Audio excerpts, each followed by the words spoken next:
You don't need any kind of certification to be a coach. You know, you can wake up tomorrow morning, think you've got some answers, give yourself the title of coach, and be doing something that's actually not coaching at all. A lot of people mix up mentoring and coaching.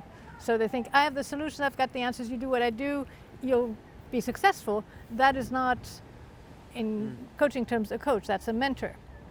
And so there's this whole misunderstanding around what a coach really is, what a coach is supposed to be, what, you know, the approach to it being literally completely opposite. And that's what gets me, because having gone through the training and understanding the value of it, and then seeing this misperception, but also those who make the most noise, they're not the ones who are applying real coaching practices. They are people who think they've got the answers because they found something that works for them. And they can be totally truthful, and they can come from the best place in their heart because they've gone through something, they found a solution, and now they want to scream it to the world. It's normal, it's human, you know. Hey, I got something, I want you to take advantage of it. The problem is, if it worked for them, it doesn't mean it's going to work for you. And this is this misperception. It's like all these books that say, oh, you know, here's the formula. Well, that's my formula. It works for me. It doesn't work for you. And in the coaching practice, you know, you go in, not knowing what the person needs, and never promising the person anything, because it's up to them. You know, you are there as a vehicle, as a catalyst to help them get to where they need to go. But where they get to will ultimately depend on them. Now, I understand that that's a really difficult thing to sell, because, you know, it's pretty much saying, I can't tell you where you're going to go, and I can't tell you what you're going to find, and, you know, I make no promises.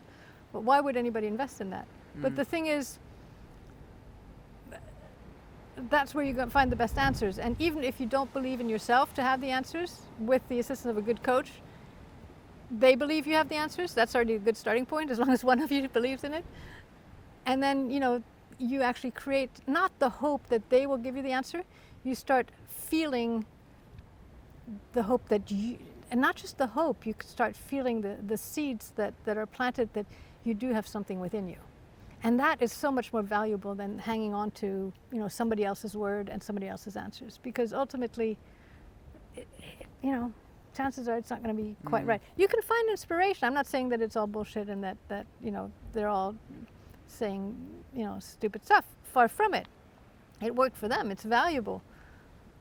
But it's never going to be as good for you as your own answers. It's finding your answers, connecting with them, that's the difficult bit. And that's where a good, you know, coach, or it doesn't even have to be a coach, just somebody who's in tune with helping you in that, and ask the right question, is going to get you there.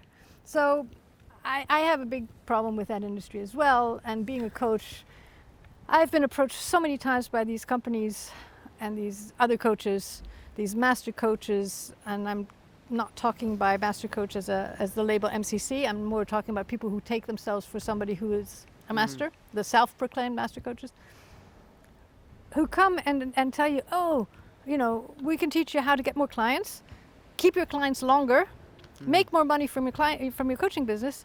And there's something that seems very disjointed there. I'm not saying that coaches shouldn't make any money, far from it. I think coaches bring something valuable.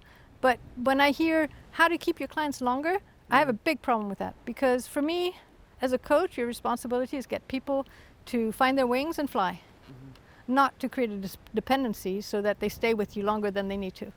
The shorter somebody stays with me, the happier I am. Because it means that they have gotten the ownership and they found the confidence that they can do this on their own. Doesn't mean they can't come back later at some point and say, you know, I've gone off track and I just need to recenter myself.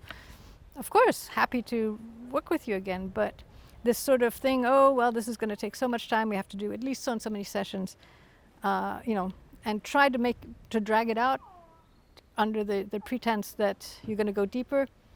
I've just seen too many things that contradict that. I've seen too many people transform in too short a time to be attracted by that scenario. So it's a tough thing to know how to gauge. But yeah, so the attempt here is really to present people with enough free material so that they can see and maybe be inspired by some of the stuff we do, I guess.